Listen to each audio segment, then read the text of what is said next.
Okay, throughout history, there's been a lot of photographers that people consider their work more art form, and we're going to discuss seven of them in this unit.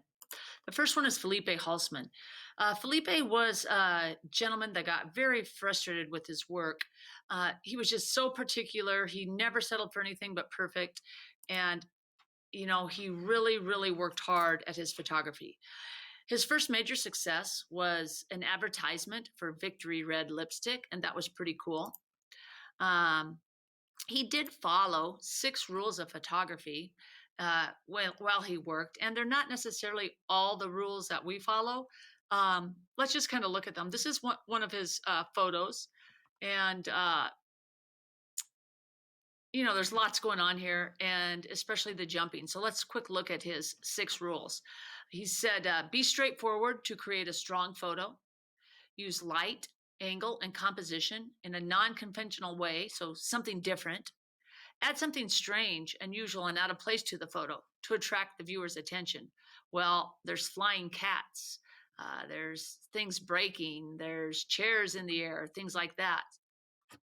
Go against the viewer's expectations by removing or hiding something in the photo.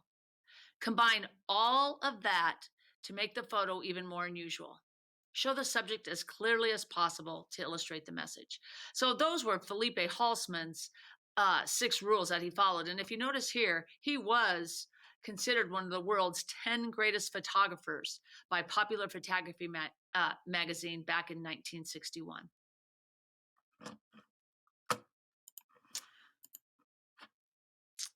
He's considered the father of jumpology because if you look at a lot of Felipe's pictures, he would go through his photo session with the famous person, Marilyn Monroe, Albert Einstein, whoever. And then when they were done shooting, he would ask them to jump. So a lot of his photos, they're very energetic, and they have people who you wouldn't necessarily think would just jump up in the air doing so. A lot of his photos actually appear on the cover of Life magazine. And we already talked about, he was listed as one of the 10 greatest photographers of the world in 1958. So that's Felipe Halsman.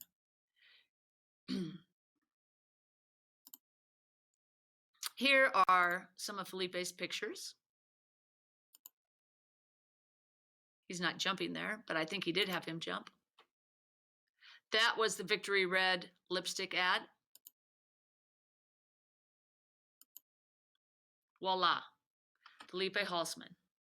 Okay, one other photo artist is Anne Geddes, and I'm guessing you may have seen some of her pictures. She was obsessed with taking pictures of babies.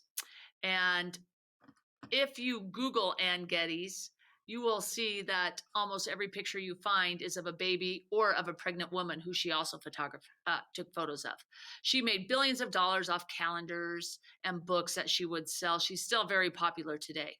She did prefer black and white photography over color, although she has lots of both. She lived in New Zealand, and she would actually travel to the United States to photograph black babies. Let's look at some of her pictures.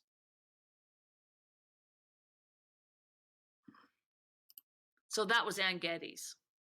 Alfred Stieglitz, he was always considered an artist with a camera. He just really wanted total ownership of his work, so he wouldn't sell it to other companies to use.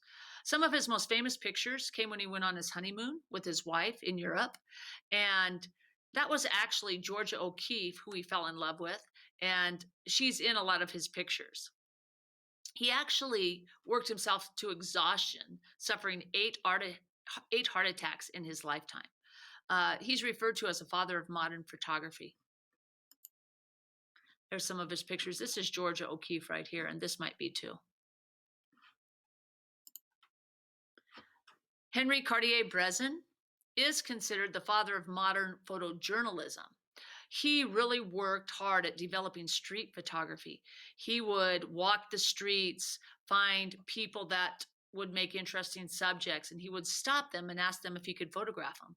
And then oftentimes he would get their story and use that with the picture. Not many people actually met and photographed Gandhi, but Henry Cartier-Bresson did. And if you remember Robert Capa, the guy who died by stepping on a landmine in the Indochina War, he was one of the founders of Magnum Photos with Henry Cartier-Bresson. There's Gandhi, and then here's some street photography. Annie Leibovitz, she's still popular today. She's a famous portrait photographer. Back in 1970, she was actually the main photographer for the Rolling Stone magazine, so she toured with them and took a lot of pictures. In 96, she was the official photographer for the Summer Olympics. She's even taken pictures for Disney. She's very popular even today. She was the one who Caitlyn Jenner, who used to be Bruce Jenner, Caitlyn chose Annie to take her first photographs that were released to the world, and Caitlyn was on the cover of Vanity Fair with those pictures. So here's some of her older ones, but she's still taking pictures today. Very, very well known. Diane Arbus. Diane was kind of a strange photographer. She was known as a photographer of auditors, freaks, twins, circus people, things like that.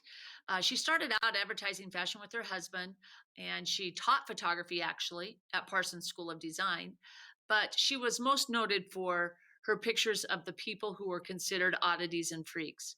She wasn't a very happy lady and ended up committing suicide. Here's a gentleman with tattoos. A little boy, looks like he has some hand grenades, twins. These are just some of her photos. And finally, Ansel Adams. Ansel's still very popular today also, and he's most known for his black and white landscapes of the American West. He took a ton of pictures in Yosemite National Park, and you'll see Ansel Adams pictures in buildings and homes all over. Very, very, very famous photographer. Okay, so that is the presentation on photo artists. You should have been taking notes as I went along. And now when you go to Classroom, there are 4 short videos on 4 of these artists that I'd like you to watch quietly with earphones and take some notes during those videos, please.